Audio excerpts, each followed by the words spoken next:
roughly feel like? Amir? Mary Shirley. Molly Chick. Laura Shirley. Just wait. If you could mind just closing that door, sorry. Thank you.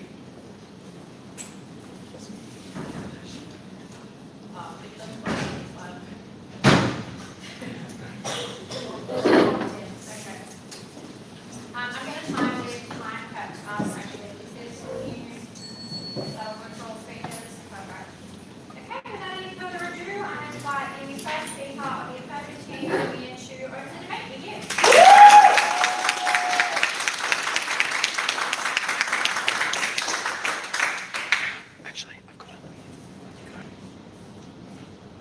The Democratic Party claims to be the bastion of liberalism and progressiveness. They claim to be the fighters and the pioneers of justice and equality. But we think that it's shameful that they're not fulfilling their word and fulfilling their claims, especially when Republicans have more minority representatives within as their candidates in comparison to Democrats. Like even Ben Carson is a Republican. We do that especially when their largest voter base, like 90% of African Americans, vote for the Democratic Party, but in those constituencies, they still put white representatives. I mean that is a failure of them to fulfill their mandate. What does side affirmative stand for, and what do we want to achieve in this debate today? We think that our main priority is to have more representation from minorities within Congress, because that's what the midterm elections do. Of course, you can't change the president from the midterm elections, but the barriers that you can achieve at the end of the day is having more minority representatives within Congress in terms of passing bills and creating legislation that would more likely favor these minorities.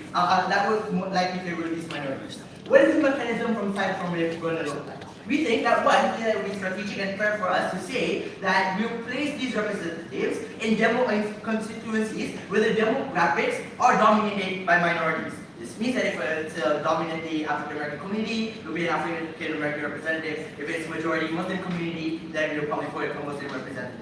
Representatives like Ilhan Omar, for instance.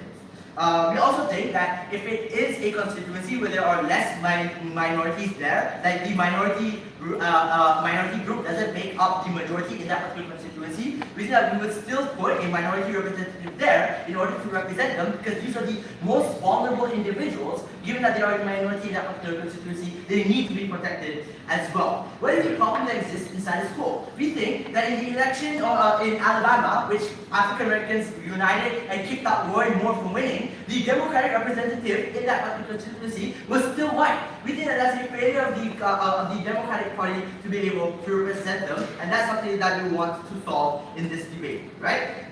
I'm going to talk about one issue. Why do we need minority candidates, and why do we need minority representation in Congress? Because we think that that is a priority. 3 levels to this. One, in terms of reparation, side negative is going to tell us that, oh, if these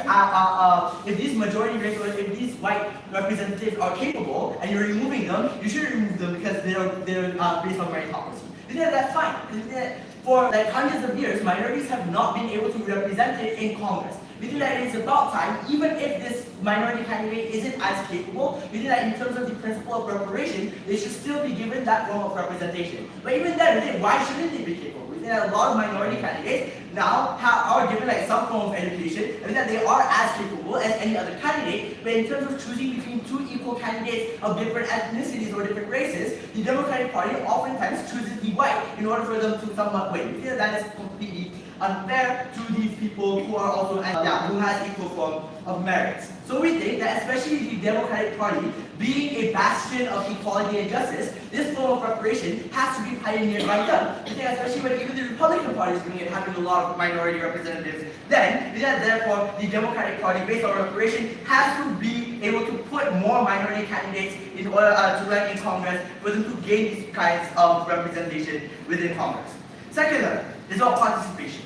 Note that only 40 to 50% of minorities turn out in the election.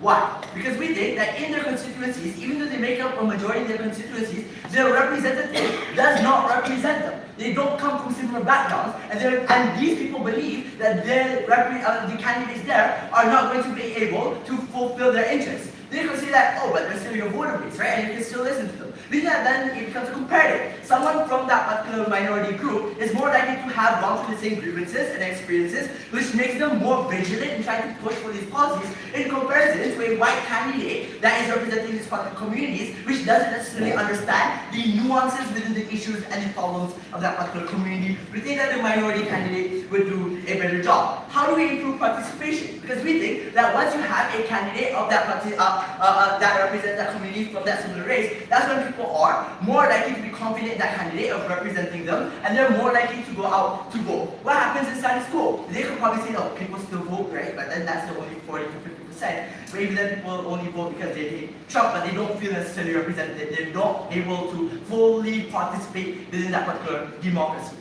Why is this necessarily important? Because if you don't put a minority representative in these areas, what it means is that you're locking out a lot of individuals from your democratic elections. This means that you're locking out a lot of individuals from being able to express their political ideology and their political opinions and protect themselves. We think that especially the Democratic Party should continue to do this, since they are the individuals who claim to be protecting these people, and we think that it's a shame that they're not. So we increase participation and we have better participation in our compared to side negative. But third, in terms of representation, we think that this is where the large chunk of the debate happens. We think that in Congress, you don't have many representatives from minority groups, right? We probably have like 5 to 10 representatives in Congress from these minority groups. We think that the reason why the Democratic Party has to create this particular initiative is because they owe a mandate to their voters. No, that a large chunk of their voters are from these minority groups, because minority groups oftentimes they don't want to vote Republican, because oftentimes Republican policies are against the interests of minorities. But then the Democrats aren't protecting them either. We think that the Democratic Party holds a mandate to their voters by putting in representatives that actually represent their voters and have that representation in Congress. So because of that mandate, we say that Democrats have a responsibility for them to take this particular action. Secondly, we think in terms of representation, we think that the minority groups within the United States aren't small in number. Actually, in a lot of states, they make up majority. But the thing is, because of the lack of representation, they don't necessarily have a power in Congress, and they don't necessarily have a power in terms of pushing for policies that benefit them. The reason being that, earlier in my preamble, that in a lot of these constituencies where they make the majority, the representative is still white. So we think that's a problem, where they're the most vulnerable individuals in terms of power. Even though they make up a large number, they still don't get a proportionate representation of their community within Congress. What does this necessarily mean? It means that the decisions of Congress are not reflective of what the people on the ground want, and that is a failed form of democracy with no representation to the demographics that exist within the United States. Secondly, we think that the issues within these particular communities and like the lack of minority representations allows for the oppression and the negligence towards these particular minority communities. What does this really mean? A lot of these minority communities face issues with, for example, getting insurance, getting bank loans, where they're oftentimes rejected because of virtue of their race, virtue of their skin color. We think that a lot of these discussions don't even reach Congress. They're not even suggested to be discussed in Congress because they don't have a representative to be able to push that. They can say that, oh, you actually have like 5 to 10, but we don't think that's necessarily enough. A larger number, even though if it's like we get 2 or 3 more in OWL, then that's still a comparative benefit in OWL that we're able to push forward and put these ideas on the discussion table, in comparison to their role, where these ideas and these issues are not necessarily discussed. Even if they say that, oh, you're white representatives, we'll be able to put this in form of that discussion. But like, how that discussion going to be nuanced, even if you have that discussion, the quality of that discussion is particularly questionable. The outcomes of the policy to protect the most vulnerable individuals within your society would be less effective. It will be less effective. For all those reasons, vote affirmative here.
were completely contingent on two things. Firstly, that minority candidates would actually be voted in the midterms in the first place, and then secondly, if they were voted in, would end up passing useful policy for those minorities within their constituencies. Given that all of their benefits were contingent on that, it was telling that they had no mechanism for showing how they did either of those things. What we show you, and what we prefer to any principled reparations or principled idea of participation, is tangible benefits to minority voters and tangible benefits to the majority of Americans. These are the things that we'll bring you in this debate. Firstly, what is the current status of the Democrats and how it's failing? Secondly, how their policy would harm midterms, and lastly, how it would harm the 2020 elections, the most important thing for the American people. But firstly, what do we stand for? Because we didn't have to defend in this debate that we would explicitly prioritise white or male candidates over others. What we stood for in this debate was establishment candidates. That was people with a proven track record of experience in politics and of passing legislation when they were involved in this.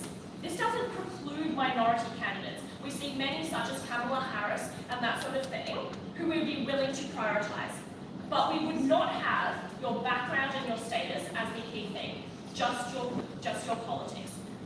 What does prioritisation look like under their side of the house? And this is also a bit of extraneous rebuttal, because they wanted to say we're going to prioritise putting minority candidates in majority-minority constituencies. It makes sense. It made sense when they said it too. But the problem with that was Democrats were already likely to win those areas. So why would pumping a load of money and a load of effort into those areas at the expense of swing states be any benefit to Democrats and to minorities within wider America? All that did was just maybe help those few minorities at the expense of letting the Republicans rule the rest of America. They already said that was a bad outcome for minorities in America. We agree there. So firstly, what is the current status of Democrats? So despite the swing that they told you about towards Democrats in places like Pennsylvania and Alabama, we note that the two-party preferred, the Democrat status is falling. And in these midterms and in 2020 elections, the Democrats will need not just a bit of two-party preferred, they need to have a significant lead in these polls. Why is this? First thing here is Republicans are in charge of drawing maps of where demographics constituencies are.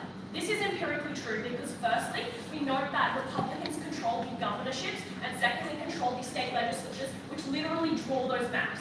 That means that no matter what candidates you field, all of the Democrats will have a significant disadvantage, particularly if they are minority and therefore polarizing to the racists of Trump's America, but more on that later. Importantly also, the way these maps have been drawn are places that tend to preclude minority turnout. Note this is directly responsive to their material and participation.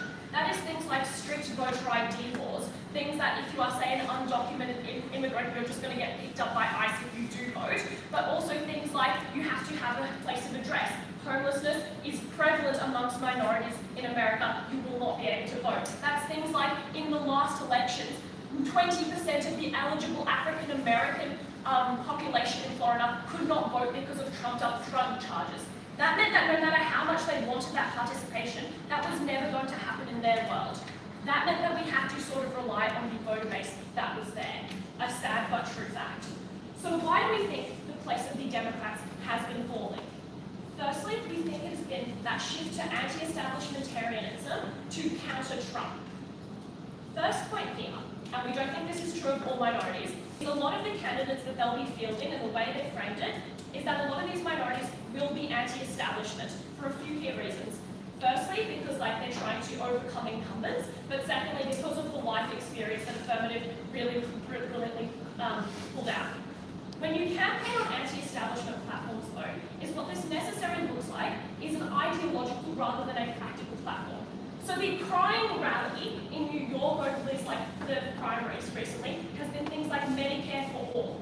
The problem with that is, firstly, it is actually interpreted very differently. Not just by the politicians who are saying, let's get Medicare for all, because that is very different to different people, but also secondly to the voters themselves. So even if they did get voted in under these anti-establishment platforms, firstly, you're not going to be able to pass anything because none of you can agree what it is, But secondly, even if you do get to pass something, your voters will hate it because half of them will become very unpopular and you will become unpopular because what you passed was not what they envisaged. That is a bad outcome for the future of Democrats then. The other thing is we've seen a shift in America's demographics towards things like policies rather than ideologies. Trump has no clear ideology, but he got elected on a very clear policy background. Like, let's build a wall, let's get rid of China. Very clear policies with no legitimate ideology behind them. What that means though, is that the voter base who was likely to vote for minority candidates when they weren't establishment wasn't there. What we needed was a clear ability to do something, and that was how you got voted in, both by the Democrats and by Republicans. So let's see how this harms the midterms. First thing is the failure of past Democrats to actually pass legislation has harmed the Democrats. We saw this, and even though they said, and they were trying to say, Obama got great African American turnout in the elections, he still managed to lose Congress on that next midterms. Because despite having that majority in Congress, despite having a majority in the Senate, there was no actual policy passed and no good actually being done for the minorities that turned out to participate. That was one of the key reasons that Hillary lost the election and why they lost those midterms. Because they were unable to get anything done to benefit the people they so-called represented. Secondly, anti-establishment is just not as popular anymore. For everyone who says, but Bernie would have run the election, they're just wrong, right? But thirdly, we're not as good at getting minority votes as you think. Minorities just aren't that good. That's things like Trump actually does have a surprisingly high Latinx vote because a lot of Latinx people are conservative. But secondly, the minority candidate you field does not necessarily reflect the life experiences of the minorities within their constituency. It's almost as if your skin colour doesn't determine your opinions on things and the life you have. It's almost as if people are different. That is directly responsive to their stats on participation. But the other thing that is important here is minorities are unpopular in Trump's America. It is more important for you to have that clear policy outcome and not be seen as a wishy-washy candidate who's going to stand for that leftist progressive agenda, even if you as a Democrat will do some of that agenda when you get in, because you will just never be able to galvanize those white voters. They are still sick of Trump to some extent, but they're sick of Trump on policy grounds. They don't like the fact that tariffs harm the economy. They don't like that. But they still support racist policies. That was why they couldn't win in that case. But importantly, it harmed that 2020 election because this was going to be a huge turn-off to voters. And it meant that you wouldn't get the leadership you needed. We were proud to oppose.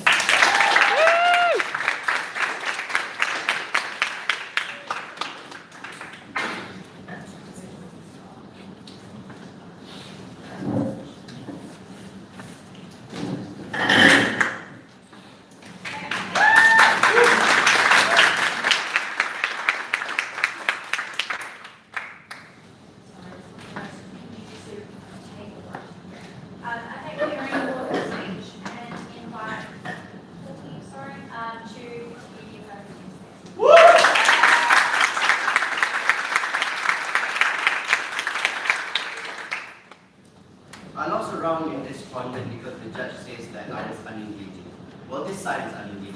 Because if you notice, the entire principle of reparation of giving minority representation within candidates within Congress is still unresponded until the end of the first negative speech. Because even until then, it does not matter if you don't win anything. We told you by that principle alone we ought to do this. I think this is particularly helpful in that way. I'm going to do three things in my speech. First, I'm going to analyze voter basis and why we think we're still able to win minority votes. Number two, I'm going to analyze what policy actually looks like within our and make a comparative. And lastly, let's analyze our worst case scenario and tell you, even if we are unable to win any form of policy, being in Congress in and of itself is a good for us. So let's talk about responses. So first I told you, guys, minorities will be anti-establishment. But like even if you feel white voters, there'll still be anti-establishment towards Trump. So this is an argument against Democrats not fielding anyone at all. Number two, they told you, but guys, the current state within US is that Republicans hold power through gerrymandering. But like this is also an argument about why Democrats will lose even if you put white voters. Two arguments does not mean anything at all at the end of the day.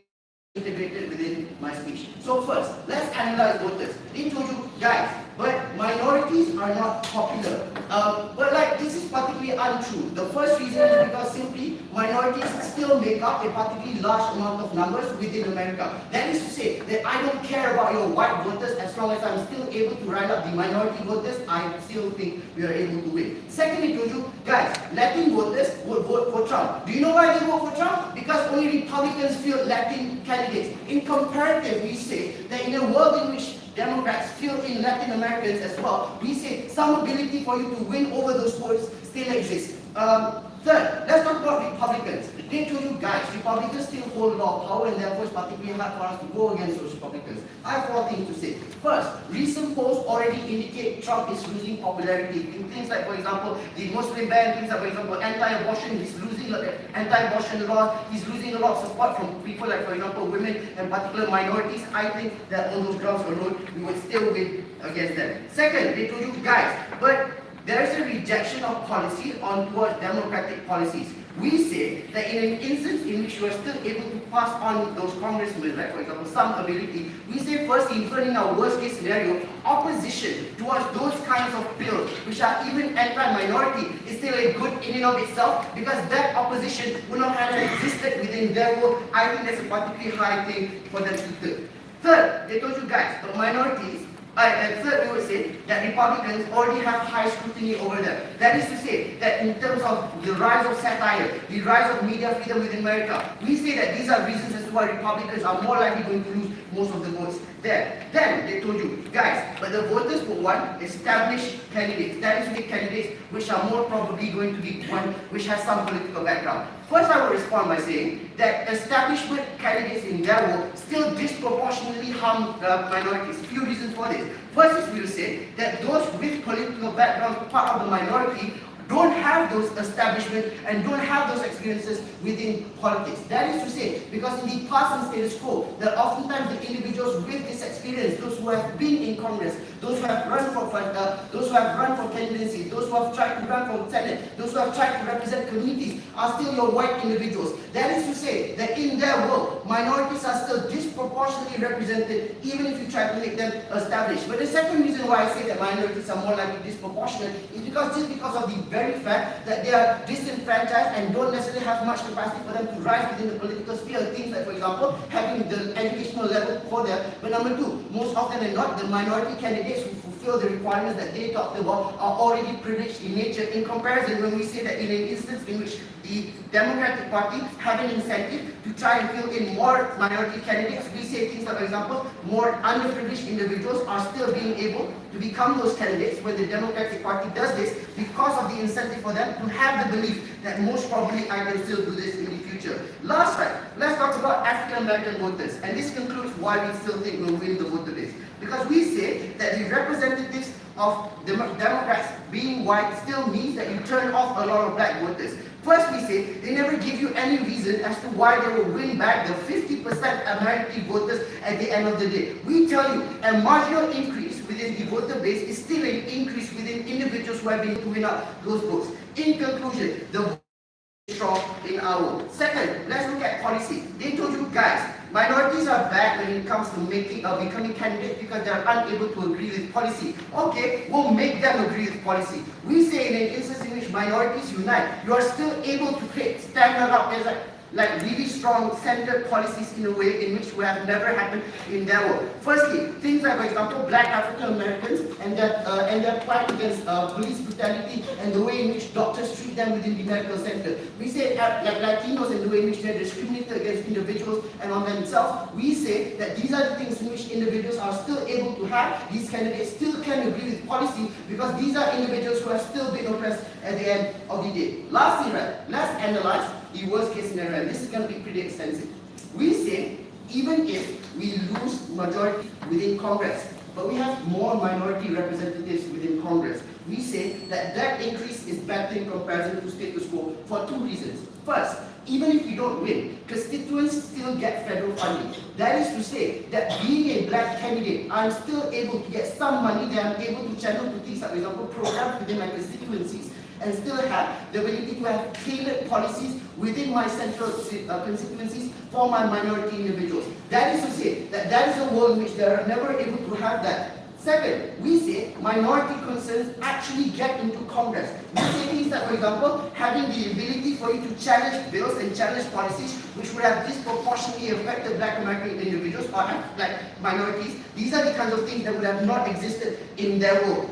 Last, let's make it comparative. Let's assume they win. Why do we say it's particularly harmful if they win Congress on their grounds? First, a less amount of minorities still mean that the concerns within Congress are not existent. That is to say that in a world in which it's only white individuals, based on your establishment policies, based on your politicians' policy, meaning to say that you are unable to get their concerns onto ground. But lastly, right, we say that the kinds of policies that exist in their world when they win Congress are broader policies in comparison to specific issues for minority. This is, for example, the kinds of police brutality policies, or for example, the way in which doctors treat black individuals. We see these kinds of things won't exist for a few reasons. First, because blacks won't vote Republican, and therefore would mean that minorities are still unable to have their concerns there, because they know that for the white individuals within Congress, they will not lose that voter base, and therefore it's less likely for them to listen. But secondly, right, we say that by the very fact that they are disengaged within communities still means that even if you try to become specific, you are unable to become tailor-made for individuals of the minority race. In conclusion, we tell you that for the ability for these minorities to be in Congress, even if we don't win seats, even if we don't win majority, is a good in and of itself, because reparation requires us to do so. I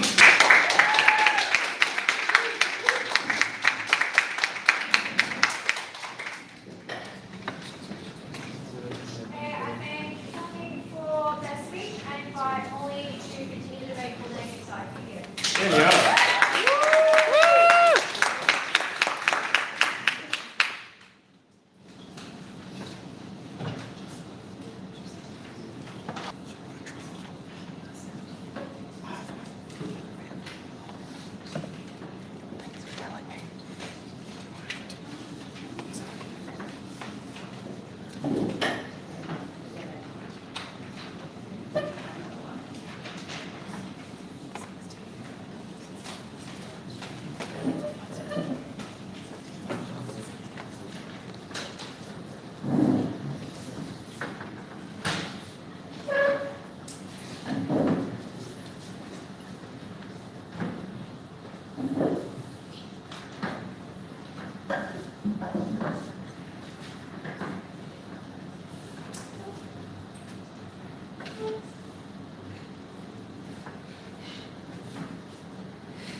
The principle of ideological purity that side affirmative rests their case on today is not only actively harmful to the Democratic Party, but absolutely toxic for the minorities they wanted to support.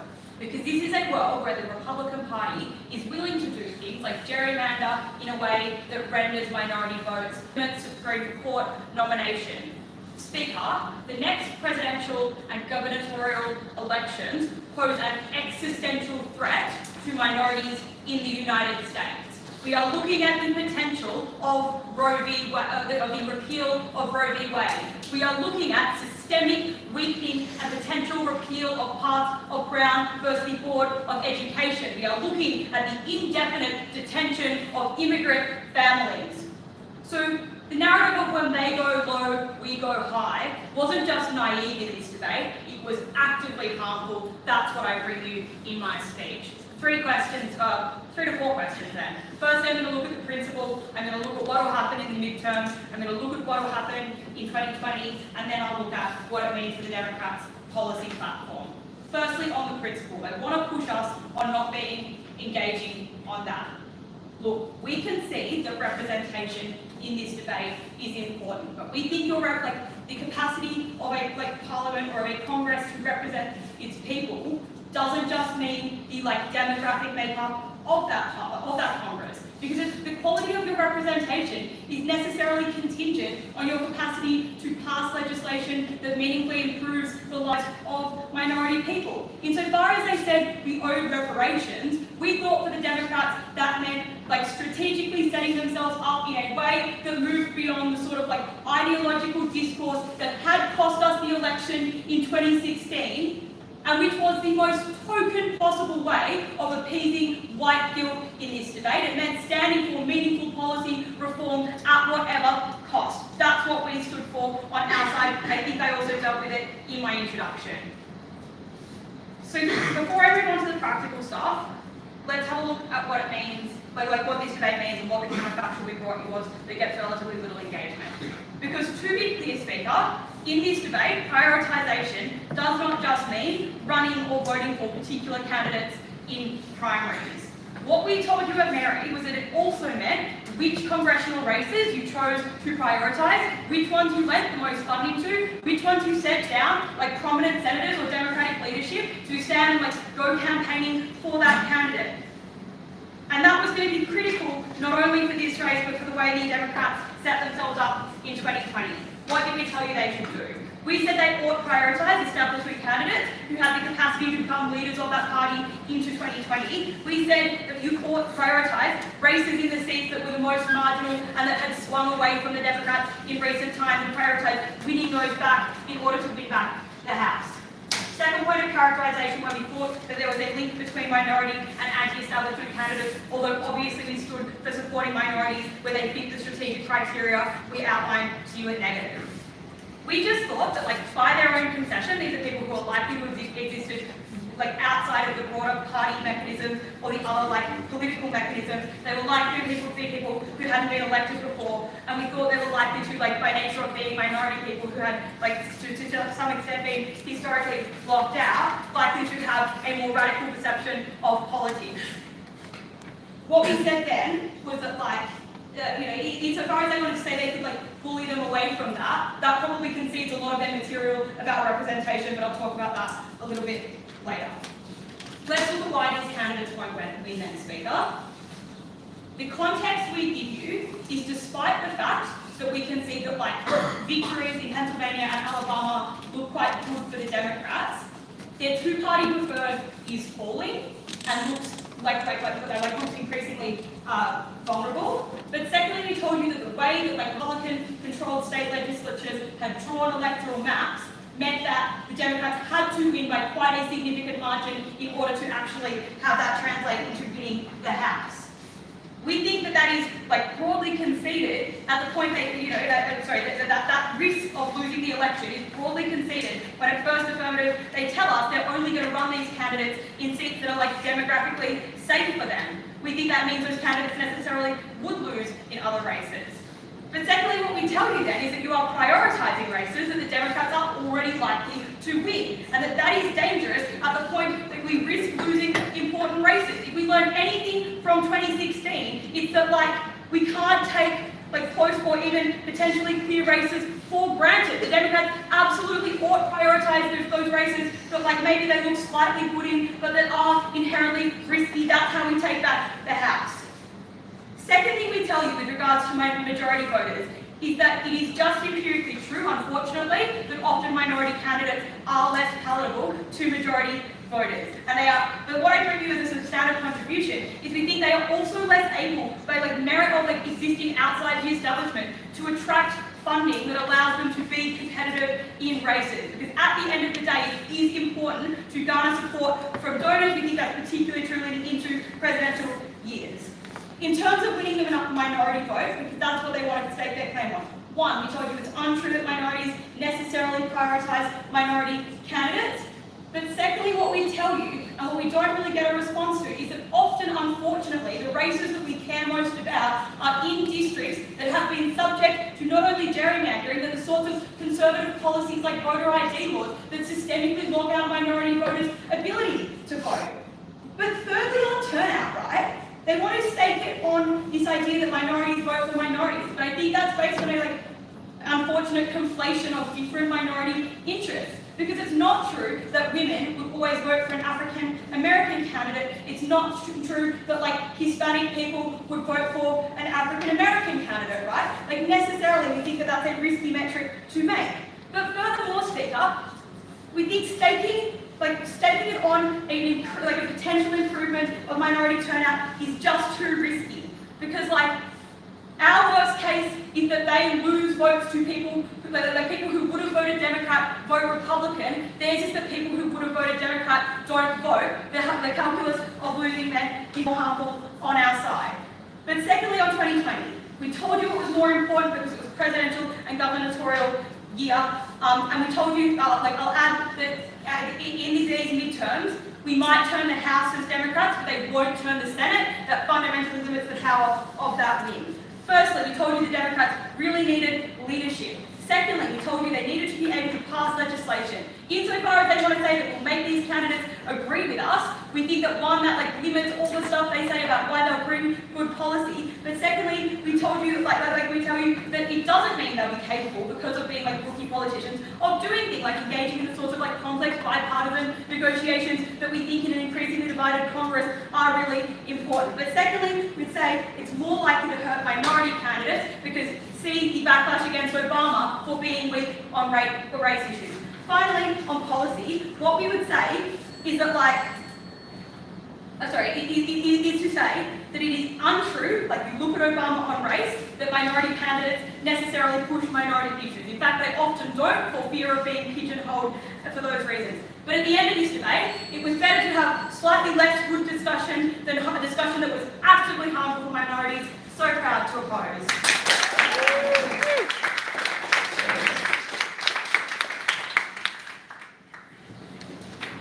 Thank Molly for her speech and invite somebody to end the sustainable portion of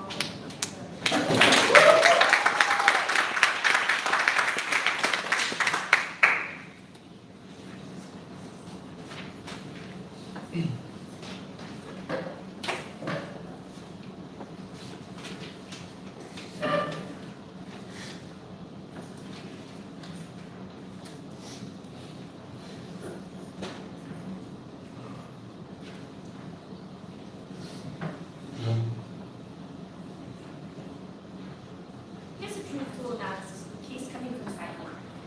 Participation of people of color is difficult to get, and their solution to this was to abandon the whole effort altogether.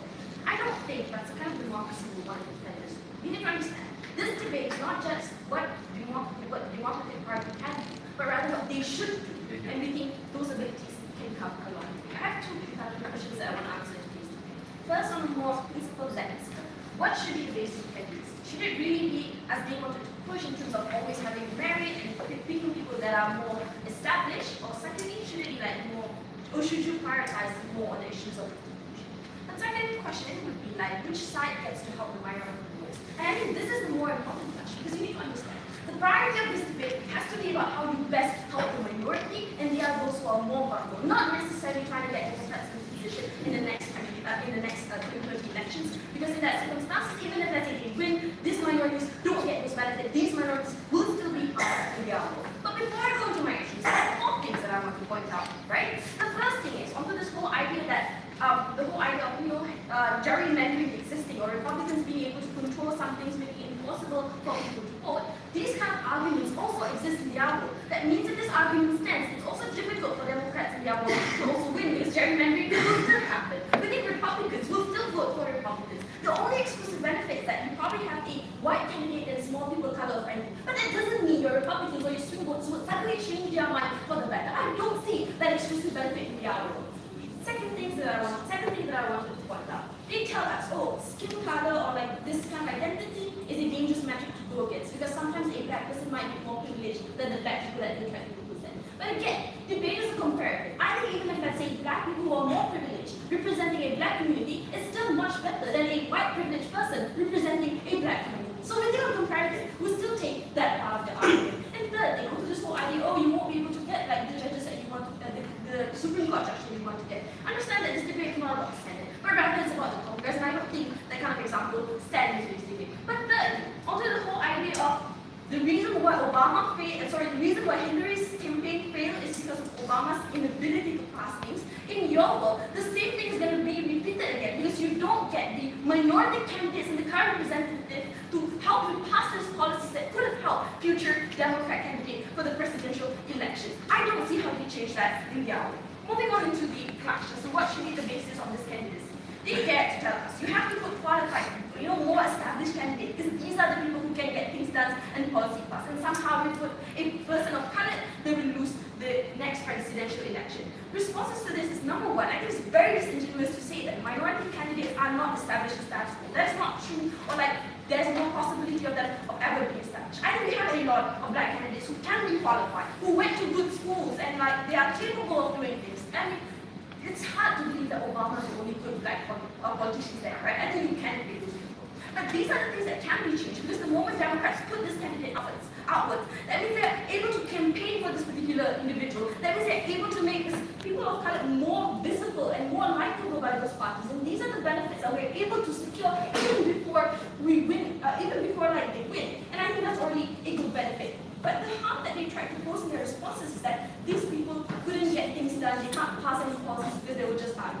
But what are these policies? Sometimes it's a good thing that you have enough representatives to stop bad policies from happening. There is still some benefit that exists in our world. Even if I say you can't pass good policies, at the same time, you can still stop bad policies from hurting this minority.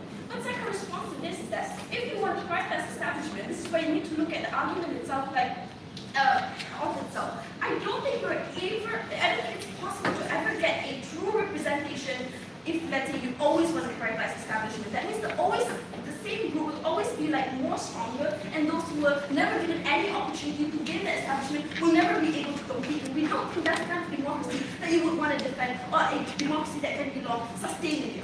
But third, being established does not mean you're automatically able to understand the nuance of certain cultural problems. But even if that's you do, when it comes to being a representative in Congress, you will always have multiple policies that you want to pass. Given that this is not the policy that you are invested in, that means you're more likely going to compromise these minority issues in order to push for other issues that are more important to you. And this is why we tell you that the whole idea of representation, when they try to argue about it, is that representation means you're able to pass meaningful policies. I don't think they can get that meaningful policies in their work ever. Compare that with our argument. When we tell you that the main thing that you should prioritize is always about the representation of that particular group. They make up majority of the Democrats' voter base. That means they should get the kind of representative that's able to show, that's able to represent them. It's not just about mandate, but we think the whole idea of representation also comes from the reparation argument that we talked about. They never want to do it because these are the people that for the longest time you've been blocking them from ever being able to represent their whole community. This is the least that this Democrat can do for this people.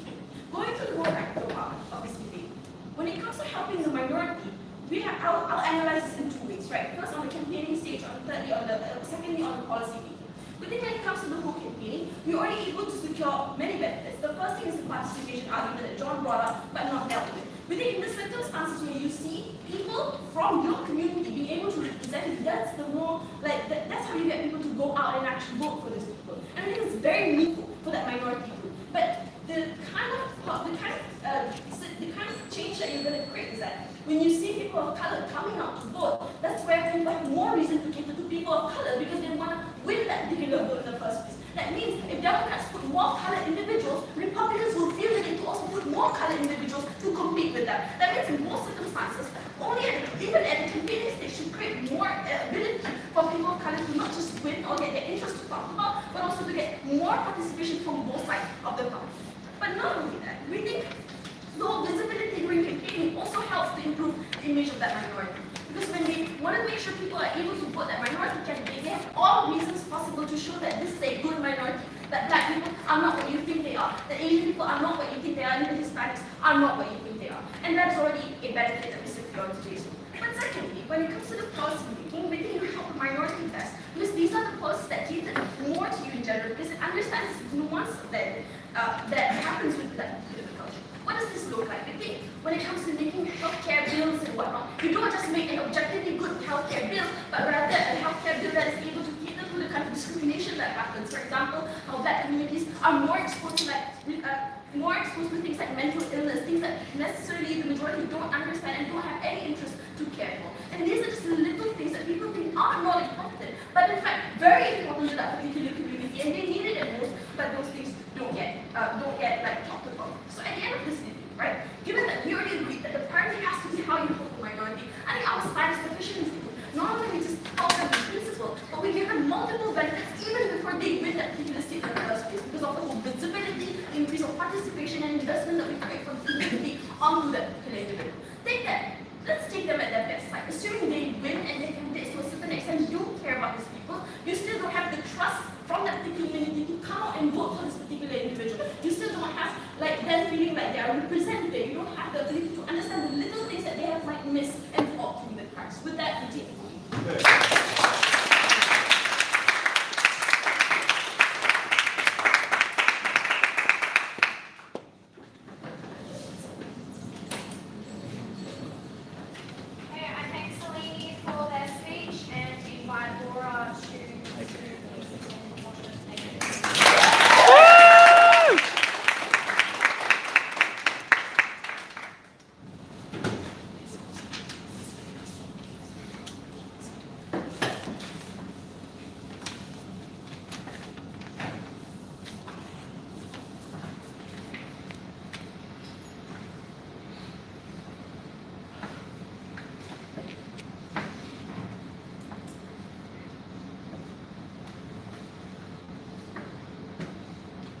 The best case scenario of this debate is that you have Democratic candidates that care about minority policy, not necessarily minority candidates, but are the most likely to get voted in. Because it is all well and good for them to say that that is something that we never care about, but insofar as you have a majority Republican Congress who can enact harmful policy towards minorities, if that's something they want to care about, and they always make that worse, we were so proud to stand for that. 3 questions in this speech. Firstly, what should the Democratic Party stand for? Secondly, will those Democratic candidates get voted in the midterms and the 2020 election? And finally, what are the outcomes in terms of representation and policies? But before I do that, I think it's important to do a weigh-up at the end of this debate between what actually gets the best outcomes for minorities. They say that it's important to have these minority candidates in order for them to stand up and be elected into Congress. But we told you that based on the issues of establishment, no policy would actually be passed. There was 2 reasons for that. Firstly, that if Republicans have the majority, they will vote down that policy. They wanted to say that it was just enough to have representative seats, but not if the majority would push down anything you wanted to stand for. No ideological things which would not push for that kind of policy outcome they actually want to get. But the other thing to say is that it's a very obscure point to just say that we need minority candidates to look up to. I would actually point that it's more harmful if those minority candidates stand up for the Democratic Party, but actually never get elected in terms of pushing that. Even in our worst world, Speaker and panel, we got Democrats elected. We got the Democrats, which by their own analysis cared about minorities, to push for minority policy. That was always a better outcome. We always cared about having more policy for more minorities instead of just some general obscure representation. Now that that way-up's been done, we'll go on to the 3 questions. Firstly, what should the Democratic Party stand for? I won't spend long on this point. The principle is not too important and you never actually get the votes.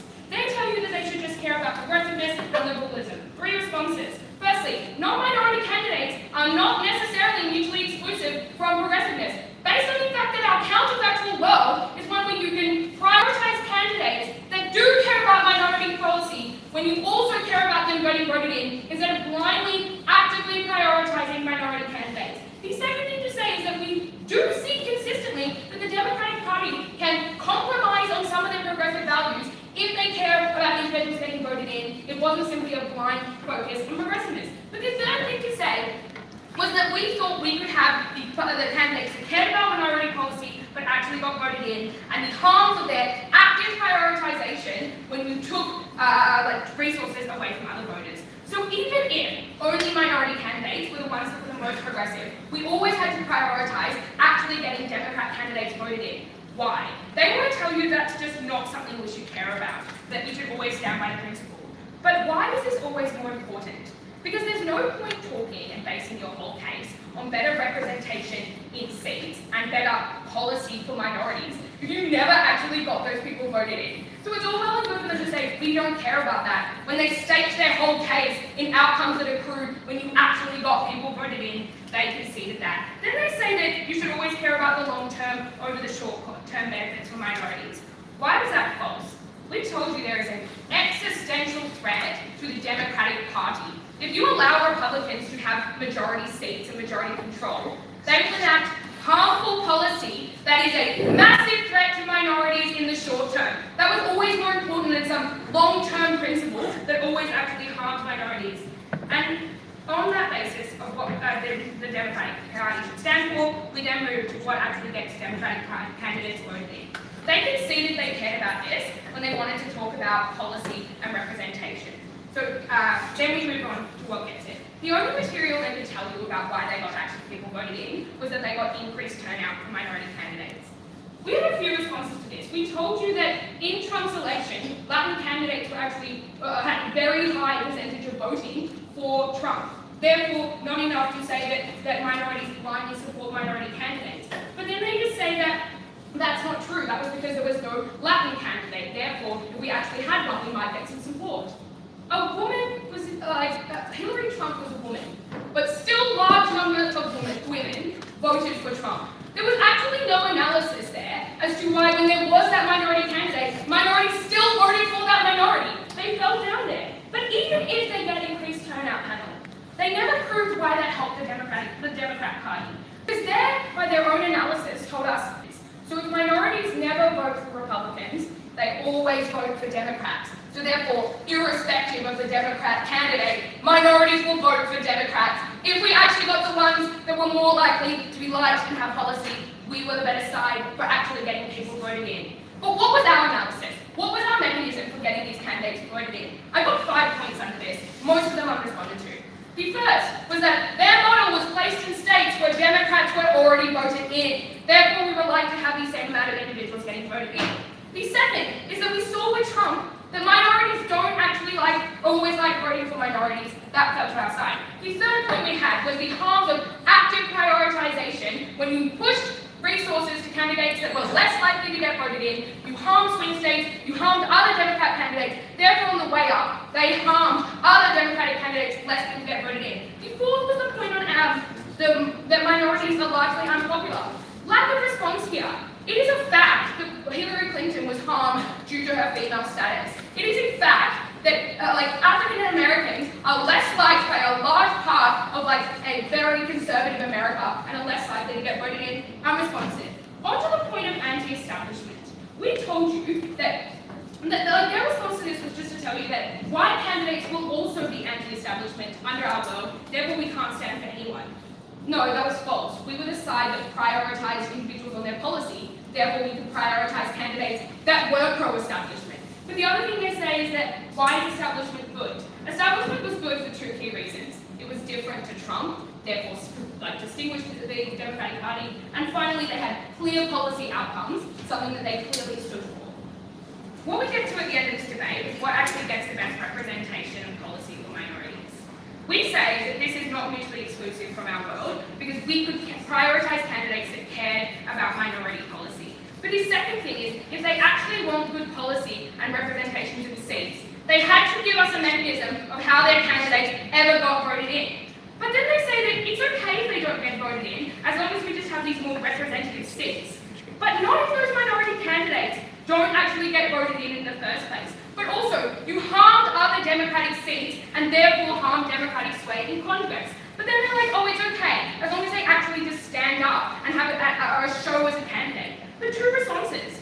We'd say it's actually on a comparative better if they can have some sway in policy instead of allowing harmful Republican policy to be the majority thing. But the second that I flagged earlier, I would just contest that it is more harmful if a minority candidate stands up to be elected, does not get elected, and is pushed down. I would say that harms any minority who then is encouraged to go up as they want to stand behind. They harmed minority candidates. They never actually gave us the mechanism of how they got voted in. Insofar as Republican policy was the one that counted, they always harmed minorities, so proud to oppose.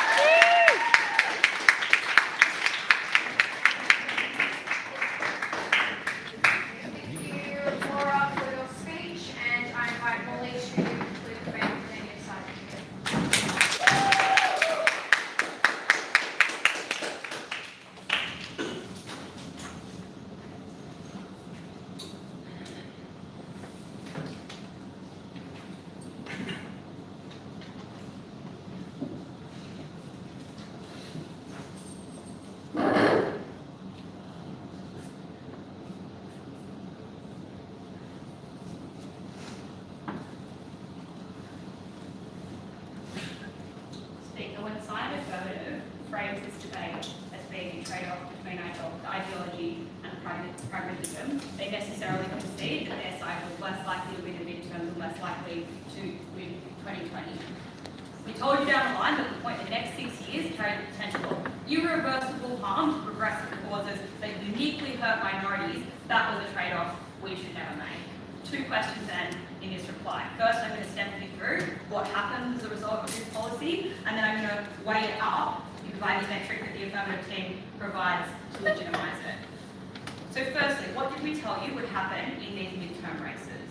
The first one we told you was that the model necessarily predicated prioritising races the Democrats were already likely to win over ones that were important and in jeopardy.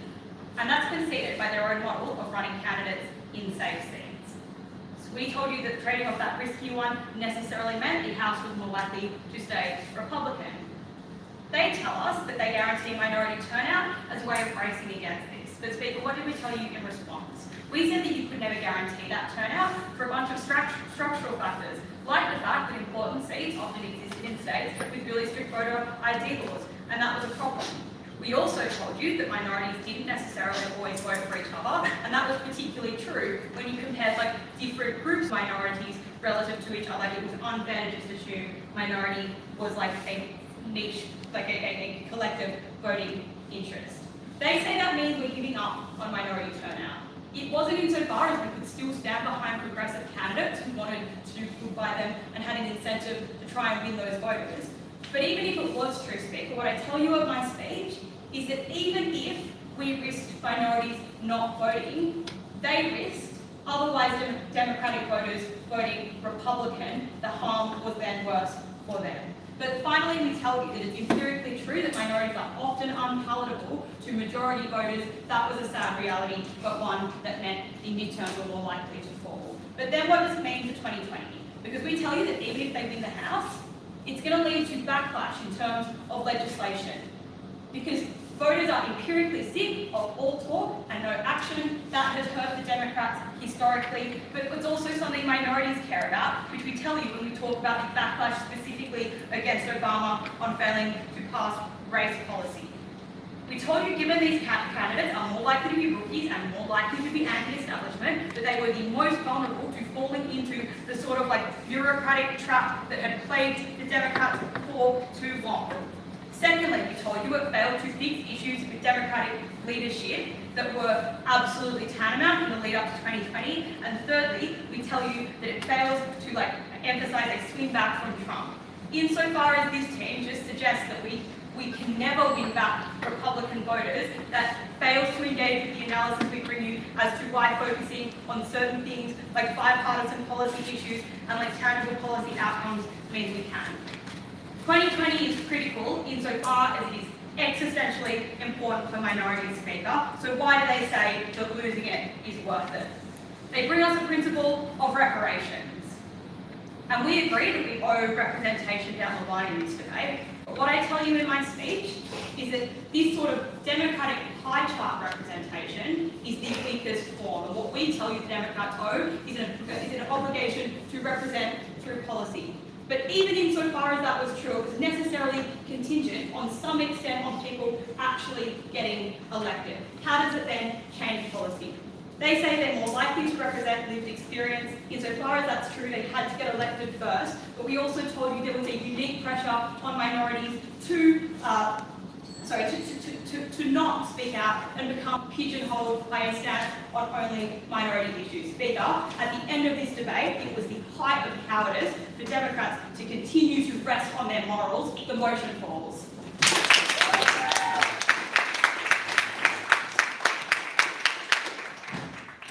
Thank you, Molly, for the speech, and I invite we to the debate. Here.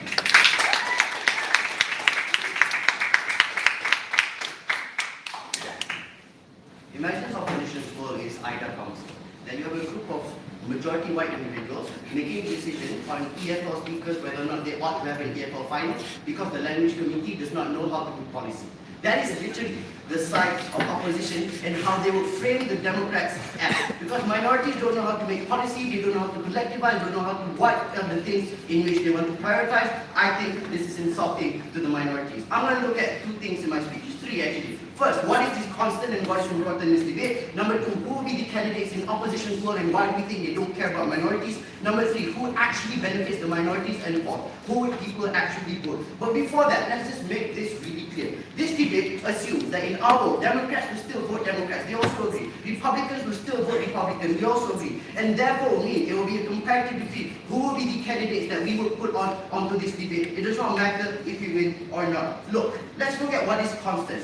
If they say that the Democratic Party is harmed by gerrymandering, if they say that Democratic Party is harmed because of the loss of popularity, because the Democratic Party in and of itself as a party is losing popularity, if voters in and of itself reject anti-establishment narrative, then white people still won't win in your world, even if you are a Democrat, even if you fill in established politicians. And therefore will mean that if both sides are unable to win majority seats based on their best case scenario, then what matters is giving the minorities reparation in terms of giving them representation within the candidates. Therefore will mean that even in their best case scenario, our reparation argument still stands at the end of the day. Number two, let's look at the candidates in opposition, in negative world. They told you guys, you want to put established politicians who have experience. But I told you in my speech specifically, and literally no response whatsoever, why the established politicians are more likely going to be part of the majority and less likely going to be of the minority. And therefore, given that, they still had to concede that the disproportionate amount of minorities still won't be able to be fielded as candidates in their world because the amount of established politicians still exists